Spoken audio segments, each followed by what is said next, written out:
खबरें तफसील से। ईद उल फितर की आमद है। पिछले साल की तरह इस बार भी ईद सादगी के साथ मनाए। जमीयतुल उलमा हिंद कर्नाटक ने मुसलमानों से ये अपील की है। जमीयत के रियासती सदर मौलाना इफ्तिखार अहमद कासिमी ने कहा कि कोरोना वबा की वजह से हालात संगीन बने हुए हैं। मुसलमान इस बार भी ईद की शॉपिंग से गुरेज करें, हुकूमत के हिदायत पर अमल करते हुए ईद उल फितर मनाए। मुसलमानों से हमारी अपील है कि वो चूंकि लॉकडाउन भी है तो वो शॉपिंग से परहेज करें, बचें। ईद से 1-2 दिन पहले भी अगर बाजार खुलता है तो बचें, ना जाए। मर्ज ख़त्म नहीं हुआ है, मर्ज मौजूद है। इस मर्ज में अपनी जान की, अपनी सेहत की हिफाजत ये ज़्यादा अहमियत की हामिल है। जहाँ तक हो सके घरों में रहें। अल्लाह ताला जब ऐसा रमज़ान देगा बहारों वाला। माह रमजान का आखिरी अयाम चल रहा है, ताहम रवां साल भी कोरोना के सबब लोग अपने अपने घरों में ही इबादत कर रहे हैं। मसाजिद खाली हैं। ऐसे में अमरावती की वजीर राब्ता और महाराष्ट्र की काबिना वजीर यशोमती ठाकरे ने मुसलमानों से अपील की है कि वो माह रमजान के इस आखिरी अशरे में कोरोना से पूरे मुल्क की हिफाजत के लिए खुसूसी दुआएं करें। साथ ही यशोमती ठाकरे ने मुसलमानों से कोरोना से बचने के लिए हुकूमत और इंतजामिया की जानिब से बताए गए एहतियाती तदाबीर पर अमल करने की भी गुजारिश की है।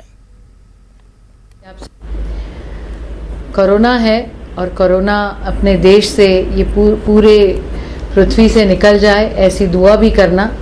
अपना देश सुरक्षित रहे ये भी दुआ करना। और आप सब जन खुद की सुरक्षा खुद करें, आप समाज की भी सुरक्षा करें। आप अपने नमाज अपने घर पे ही पढ़िए, ज़्यादा गर्दी करने की ज़रूरत नहीं है, ऐसी आप सभी से गुजारिश करती हूँ। महाराष्ट्र के नासिक में पुलिस ने बड़ी कार्रवाई करते हुए कालाबाजारी करने वाले गिरोह का पर्दाफाश किया है। इंजेक्शन की कालाबाजारी कर रहे 2 लोगों को पुलिस ने गिरफ्तार कर लिया। ये लोग 40,000 के इंजेक्शन को 4 लाख में फरोख्त कर रहे थे। इस मामले में पुलिस को 2 और मुलजमीन की तलाश जारी है।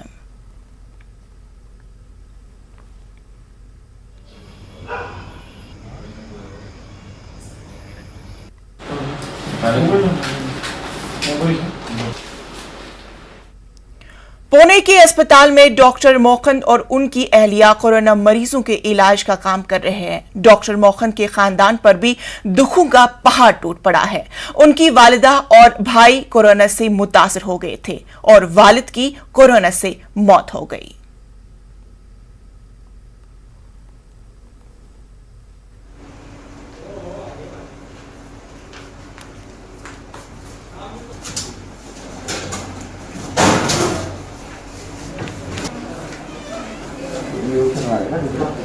Oh. After the treatment of maybe 1 week, my father succumbed to COVID. He was around 85-86. We would have been happy to have him with us, but in spite of all the efforts, we could not save him. इस दुनिया में अगर मुश्किल हालात हैं तो इस मुश्किल हालात से निमटने के लिए हौसलामंद लोग भी मौजूद हैं।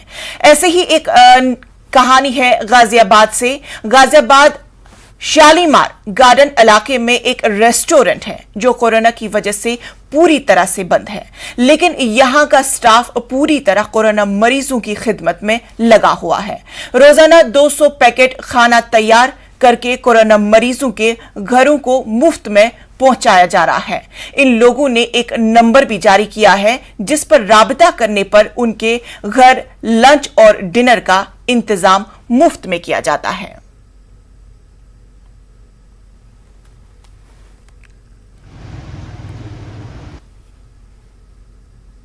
कोविड पेशेंट बहुत ज़्यादा प्रॉब्लम में हैं और बहुत आर्थिक स्थिति से गुजर रहे हैं। आप जानते हैं लॉकडाउन का सिचुएशन है इस टाइम पे और लोगों को बहुत दिक्कतों का सामना करना पड़ रहा है। हमने पिछले साल ऐसा दौर देखा कि लोग खाने के लिए बहुत परेशान हुए। हमें ऐसा लगा कि लोगों का घर पहुंचाना चाहिए हमको फूड। कोविड पेशेंट हैं, उनको हेल्प करनी चाहिए फूड के रिलेटेड। तो हमने एक छोटी सी मुहिम जारी की है कि सभी जो कोविड पेशेंट हैं हमारे एरिया में मोहन नगर तक इधर आपका सीमापुरी डिपो तक जो भी लोग हैं, हमने ग्रुप बनाया हुआ है अपना वेज मंत्रा परिवार के नाम से। तो हमको मैसेज आते हैं उसमें कि सर हमें इतनी रिक्वायरमेंट है थाली की, तो उनके घर पे हम फूड डिलीवर करवाते हैं। एक वेज थाली होती है, उसके अंदर पुलाव, दाल की सब्ज़ी और सीजनल आइटम और आपका रोटियां होती हैं, उसके अंदर सैलेड होता है, उसके अंदर वो फ्री फूड, कोई पैसा नहीं है उसका, फ्री ऑफ कॉस्ट उनके घर तक प्रोवाइड करवाते हैं। तकरीबन हमारे यहाँ से 60-62 लोगों के ऑर्डर आते हैं, उनके फैमिली मेम्बर्स लगा के आई थिंक 200 थालियाँ हम लोग डिलीवर कर रहे हैं, लंच में अंदर डिनर में, दोनों टाइम पे। कोरोना वायरस ने मुल्क भर में कहर बरपा कर रखा है। वहीं दिल्ली एनसीआर का गाजियाबाद कोरोना का हॉटस्पॉट बनता नजर आ रहा है। यहां के पॉश इलाके इंदिरापुरम की कई सोसाइटीज में कोरोना मरीजों की खासी तादाद लगातार बढ़ती ही जा रही है। ऐसी एक सोसाइटी अमरपाली के मेंबर दीपक कुमार का कहना है कि यहां रोजाना कोरोना के 6 से 8 मरीज बढ़ रहे हैं। अब तक 300 खानदान कोरोना की जद में आ चुके हैं, जबकि सोसाइटी में कोरोना से 10 लोगों की मौत भी हो गई है। like to apprise you about the condition of our society. मेरी सोसाइटी में हालत बहुत ही ख़राब है। कोरोना मरीजों की संख्या डे बाय डे इंक्रीज होती जा रही है। एवरेज 6 से 8 new cases every day add हो रहे हैं।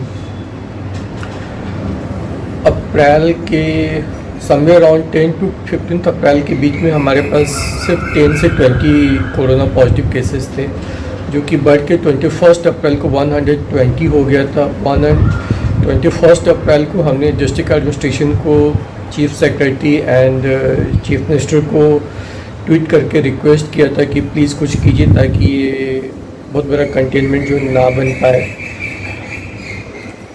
आज की डेट में हमारे पास, आज हम लोग 5 मई की मॉर्निंग में है, somewhere around 250 to 300 families affected हैं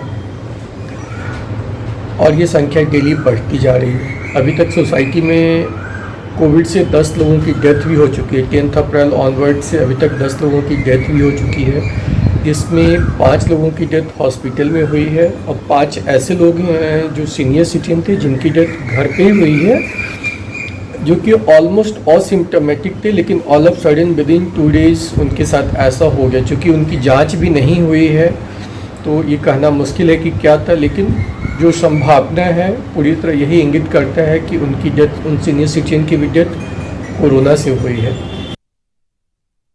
बिहार में लॉकडाउन का आज दूसरा दिन है। लॉकडाउन के दौरान लोगों को खरीदारी करने के लिए सुबह 7 बजे से 11 बजे तक की रियायत दी गई है। इसी दौरान बाजारों में लोगों का हुजूम देखा जा रहा है। देगा हाट सब्जी मंडी में भी बड़ी तादाद में लोग नजर आ रहे हैं, जिसे देखकर लग नहीं रहा है कि बिहार में लॉकडाउन है। जायजा लिया हमारे नुमाइंदे संजय कुमार ने। संक्रमण के बाद बिहार सरकार ने पूरे राज्य में लॉकडाउन लागू कर दिया है।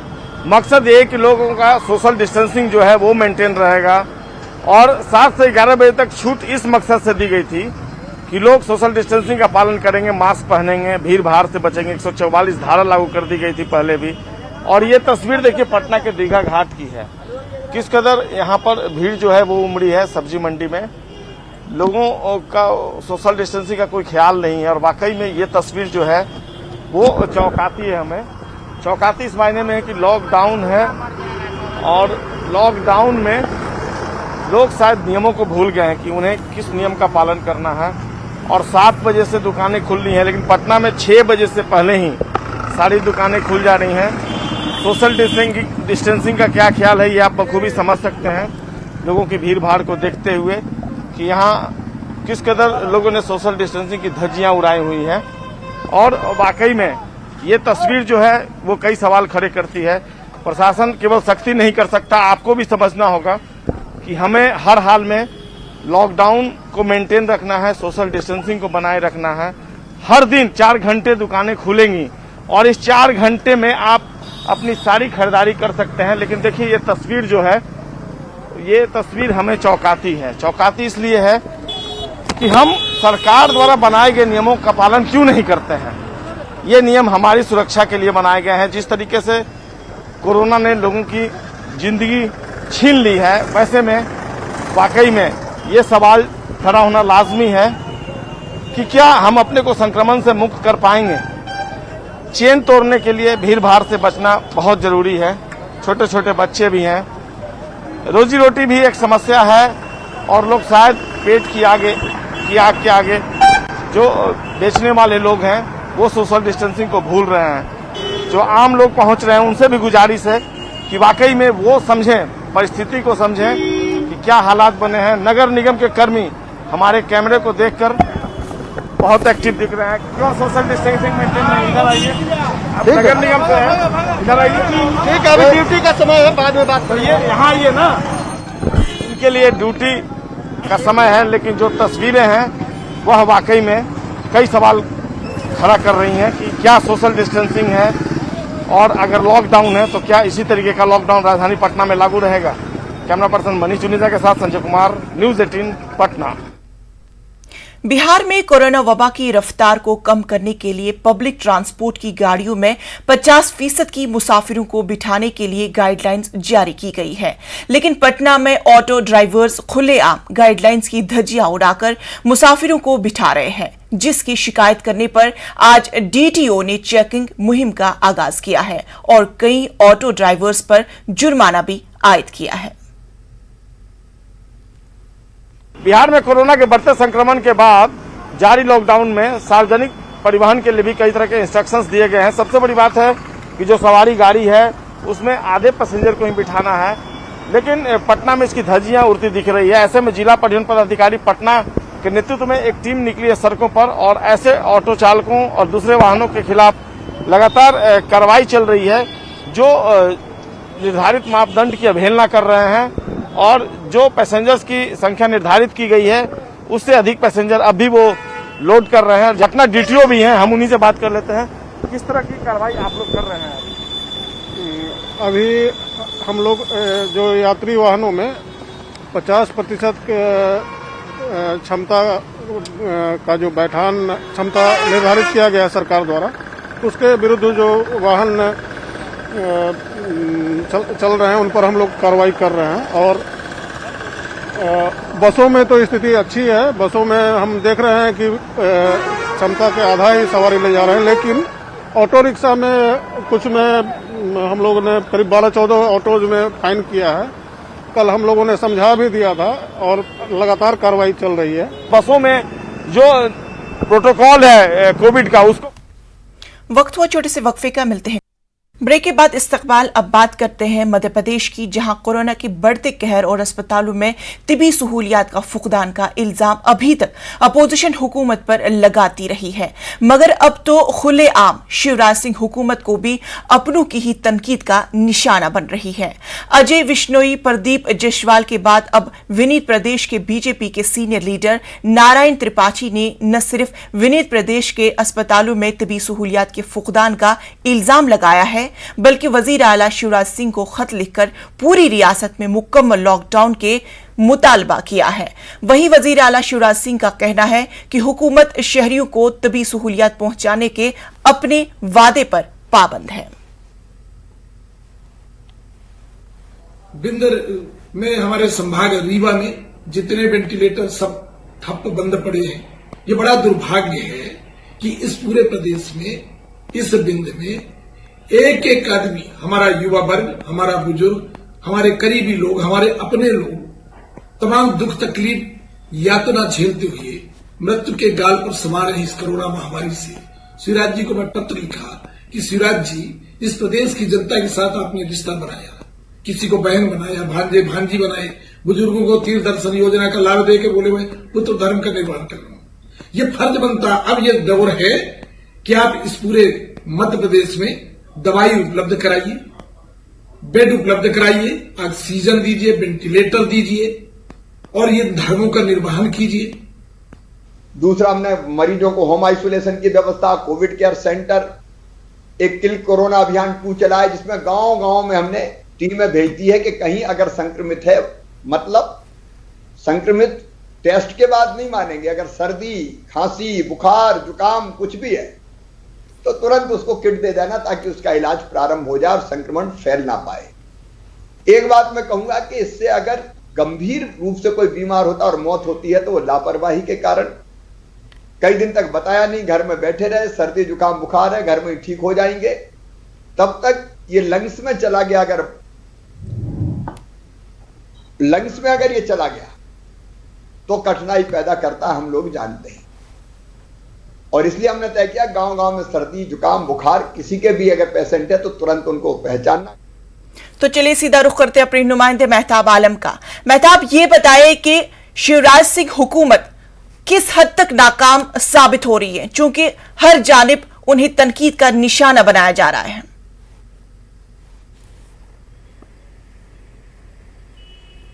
इंशा अगर हुकूमत अपना काम करती तो हुकूमत के लोग जो उसके साथ जुड़े हुए हैं, जो सीनियर लीडरान हैं, वो तो हुकूमत के काम की तारीफ करते।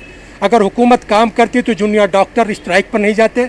अगर हुकूमत काम करती तो बीजेपी के लोग ही पूरी रियासत में मुकम्मल लॉकडाउन का मुतालबा नहीं करते।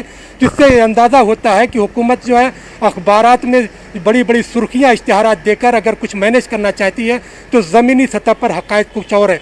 पहले जो है अजय बिश्नोई ने, उसके बाद प्रदीप जायसवाल ने, और आज जो बड़ा मुतालबा किया है विंध्य प्रदेश के senior BJP leader Narayan Tripathi ने, तो उन्होंने यहाँ तक कर दिया कि अगर आपसे नहीं संभल रहा है कि तमाम चीज़ें मौजूद नहीं है तो बेहतर यह है कि पूरे मध्य प्रदेश में लॉकडाउन कर दिया जाए। कम से कम सुकून तो हो जाएगा कि लॉकडाउन में हम कहीं जा नहीं सकते हैं। वो ऐसे में जब राजधानी भोपाल में तिब्बी सहूलियात का फुकदान है तो रियासत के दूर दराज के इलाकों में ये तसव्वुर किया जा सकता है कि वहाँ पर हालात क्या होंगे।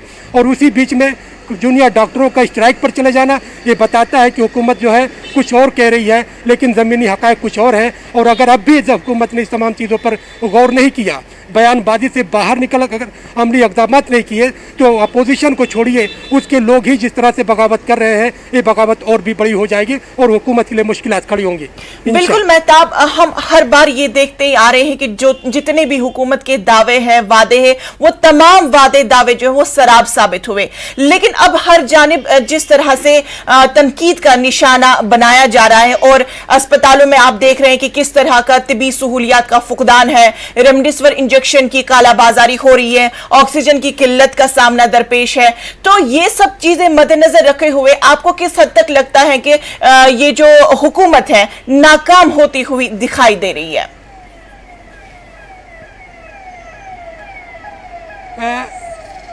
इंशा यहाँ पर एक बात यह समझने की ज़रूरत है, हुकूमत काम नहीं कर रही है ऐसा नहीं है। हुकूमत की सतह पर काम किया जा रहा है, लेकिन सप्लाई और डिमांड का जो फ़र्क है उसके बीच का जो गैप उसको समझने की ज़रूरत है। जिस बड़ी तादाद में मध्य प्रदेश में अगर हम बात करें पिछले 15 दिनों की, तो कोई ऐसा दिन नहीं आया जब मरीजों की नए मरीज़ जो है 12,000 से कम तादाद में आए हों। इतनी बड़ी तादाद में अगर नए मरीज आ रहे हैं तो जाहिर सी बात है इनके लिए अस्पतालों में इंतजाम करना यह हुकूमत की जिम्मेदारी है। लेकिन मेरा सवाल ये है कि कोरोना वायरस को खाली 2 दिन 3 दिन या 1 हफ्ता नहीं हुआ, 2 साल से हम इस वायरस को झेलते आ रहे हैं, तो 2 साल में हुकूमत ने इसके खिलाफ कोई भी इक़दाम नहीं उठाया। देखिए इंशा ये सच है कि हुकूमत को जो बड़ा इकदाम उठाना चाहिए था हुकूमत ने वो कदम नहीं उठाया, क्योंकि हमारे यहाँ की पूरी सियासत, चाहे आवाम हो या पॉलिटिकल पार्टी, पूरी सियासत हमारी मंदिर मस्जिद के इर्द घूमती रही और कोरोना के वबाई कहर में इबादत गाहों के दरवाजे बंद कर दिए गए। अब अगर तमाम चीज़ों का दारोमदार या इन्हिसार है तो वो तिब्बी सहूलियात पर है, अस्पताल पर है, ऑक्सीजन की फराहमी पर है, दवाओं पर है। अगर हमारे लोगों ने उस वक्त जो मंदिर मस्जिद से अलग हटकर जो है तिब्बी सहूलियात की आवाज़ बुलंद की होती, उन्होंने अस्पतालों की आवाज़ बुलंद की होती, तो आज मध्य प्रदेश में ये हालत नहीं होते। मध्य प्रदेश क्या मुल्क के दूसरे सूबों के ये हालात नहीं होते। अब लोगों को अपनी सोच, अपने नज़रिए को बदलने की ज़रूरत है, उनको अपनी तरजीहात को बदलने की ज़रूरत है कि मंदिर मस्जिद तभी रहेंगे जब आप जिंदा रहेंगे, जब आप ही नहीं होंगे तो इबादत गाहें किस काम की होंगी। तो इबादत गाहों के दरवाजे इस वक्त बंद हैं, इस वक्त दवाओं की ज़रूरत है, तो दवाएं तभी होंगी जब तो वहाँ पर तमाम चीज़ों का इंतजाम होगा, अस्पतालों में डॉक्टर होंगे, वहाँ पर तिब्बी सहूलियात होंगी, ऑक्सीजन होंगे, इंजेक्शन होंगे, तिब्बी हालात होंगे। जब ये तमाम चीज़ें होंगी तभी आप अपने मरीजों का बेहतर ढंग से इलाज कर सकते हैं। हुकूमत ने पिछले साल से अब तक जो इंतजाम करना चाहिए था वो इंतजाम नहीं किया, हुकूमत दूसरी चीज़ों में लगी रही। अगर हुकूमत ने काम किया होता तो आज शहरियों को इतनी बड़ी तादाद में इन तकालीफ से गुजरना नहीं पड़ता। बिल्कुल। मेहताब ये बताइए कि जिस तरह से हम देख रहे हैं कि डॉक्टर्स स्ट्राइक पर जाने की धमकी दे रही है, क्योंकि उनका इल्जाम है कि 6 माह से उन्हें तनख्वाह वागजा नहीं की गई है। तो ऐसे में आज के हालात को मद्देनजर रखे हुए डॉक्टरों पर ही लोगों की जिंदगी मुनहसर है। तो ऐसे में अगर डॉक्टर्स ही स्ट्राइक पे चले जाएंगे तब मरीजों का क्या हाल होगा, क्योंकि हुकूमत पर एक बड़ा सवाल है। यकीनी तौर पर हुकूमत पे एक बड़ा सवाल है। और अगर आज मध्य प्रदेश के आप बड़े अखबारात को देखें तो उनके फ्रंट पेज जो है इश्तिहारात से भरे हुए हैं कोरोना वैक्सीन को लेकर। लेकिन कोरोना वैक्सीन की हकीकत मैं बता दूं कि पिछले 24 घंटे में, यानी कल से जो वैक्सीन शुरू हुई, एक दिन में 5,002 लोगों को ही इंजेक्शन लगाया गया। इस मध्य प्रदेश के 3.5 करोड़ लोगों को इंजेक्शन की जरूरत है जो 18 साल से ऊपर के हैं। अब सवाल यह होता है अगर यह सुस्त रफ्तारी के साथ इंजेक्शन लगाया जाएगा तो मध्य प्रदेश की इतनी बड़ी आबादी को इंजेक्शन लगाने के लिए 64 साल लगेंगे। इससे खुद अंदाजा किए। और वही दूसरी तरफ आज जबलपुर हाई कोर्ट में इसी बात को लेकर हेयरिंग चल रही है। भोपाल एमएलए आरिफ मसूद ने एक रिट दायर किया है कि मध्य प्रदेश में तिब्बी सहूलियात का फुकदान है। वहीं पर तीसरी तरफ हम देखते हैं कि हुकूमत की वादा खिलाफी के खिलाफ जूनियर डॉक्टर ने स्ट्राइक की है। हालांकि जूनियर डॉक्टर का आज शाम तक इंतजार रहेगा कि हुकूमत उनके जो सवालात का जवाब देती है, उनकी इत्मीनान बख्श जवाब देती है तो ठीक है, और नहीं तो वो कल से गैर महीना मुद्दत की हड़ताल पर जाएंगे। ऐसे में मध्य प्रदेश की जो तिब्बी खिदमात है वो मुतासिर हो जाएगी। क्योंकि यकीनी तौर पर है, क्योंकि अस्पताल में इतनी बड़ी तादाद में डॉक्टर नहीं है। और फिर इसके साथ साथ जो कोविड सेंटर बने हैं उनको बैकअप जो प्रोवाइड करने का काम जूनियर डॉक्टर ही करते हैं। अगर वहां पर हुकूमत इनके मुतालबात पर गौर नहीं करती है, क्योंकि मध्य प्रदेश के वजीर बराए मेडिकल एजुकेशन का कहना है कि हमारी बात जारी है और अस्पतालों में हड़ताल जैसी कोई सूरत हाल नहीं है, जबकि ज़मीनी हकायक कुछ और है। न्यूज़ 18 ने खुद खबर दिखाई है कि जूनियर डॉक्टर की जो एसोसिएशन के सदर हैं वो क्या कह रहे हैं, उनके मुतालबात क्या हैं। बिल्कुल बिल्कुल मेहताब, हम आए रोज हम इस तरह की खबरें जो है वो सुनते भी रहे हैं, देखते भी रहे हैं कि किस तरह से अस्पतालों में तिब्बी सहूलियात का फुकदान है। और ऐसे में जूनियर डॉक्टर अगर हड़ताल पे चले जाएंगे तो हालात मंजर क्या दिखने को मिल जाएगा। तो उम्मीद करते हैं कि इस तरह के हालात दरपेश ना आ जाए। तफसीलात के लिए बेहद शुक्रिया। मध्य प्रदेश में कोरोना के बढ़ते कहर के बीच जूनियर डॉक्टर्स एसोसिएशन की हड़ताल ने शिवराज सिंह की हुकूमत के सामने और मुश्किलात पैदा कर दी है। जूनियर डॉक्टर्स एसोसिएशन के 2 रोज कबल हुकूमत पर वादा खिलाफी का इल्जाम भी लगा हुआ है। 6 मई से हड़ताल पर जाने की धमकी भी दी गई थी, मगर हुकूमत की जानिब से जोड़ा के मुतालबात पर किसी किस्म के रद्द-ए-अमल का इजहार नहीं किए जाने पर जोड़ा ने रियासती सतह पर अपना हड़ताल शुरू कर दी है। जोड़ा की हड़ताल का राजधानी भोपाल, इंदौर, जबलपुर समेत दूसरे शहरों में भी असर दिखाई देने लगा है।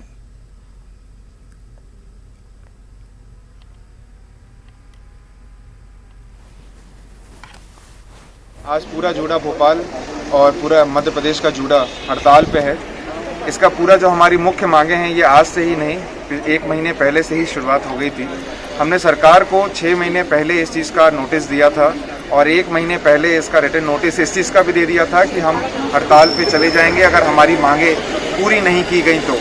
इसमें जो हमारी मांगे हैं उसमें मुख्य रूप से जो भी रेसिडेंट कोविड काल में काम कर रहे हैं उनमें से किसी को भी कोई दिक्कत, तकलीफ या परेशानी या कोविड संक्रमण होता है तो उनके लिए बेड रिजर्व किया जाए और उनके लिए बराबर दवाइयाँ उपलब्ध कराई जाए। साथ ही साथ जो भी रेसिडेंट्स यहाँ पे जूनियर डॉक्टर्स काम कर रहे हैं उन पे कोई भी तकलीफ, दिक्कत आती है, जो सिक्योरिटी इश्यूज होते हैं उसको लेके यहाँ पे एक फोर्स लगाया जाए और उन पे कोई भी ऐसी दिक्कतें ना आए। कोरोना वबा के दौरान बाहमी इमदाद व इन्हसार का जज्बा मुस्तकिम हुआ है। मुल्क इस वबा से मुतहद होकर मुकाबला कर रहा है। टीकाकारी के ऐलान के बाद हम बेहतर ताउन करें जिससे हम कोरोना को मात देने की जानिब कदम बढ़ा सके। नेटवर्क 18 इस मुहिम में हर कदम आपके साथ रहेगा। जब तक सभी महफूज नहीं तब तक कोई महफूज नहीं होगा। इसी सोच की बुनियाद पर हमारी मुहिम संजीवनी का मकसद ये यकीनी बनाना है कि वैक्सीन पाना सभी हिंदुस्तानियों का हक है।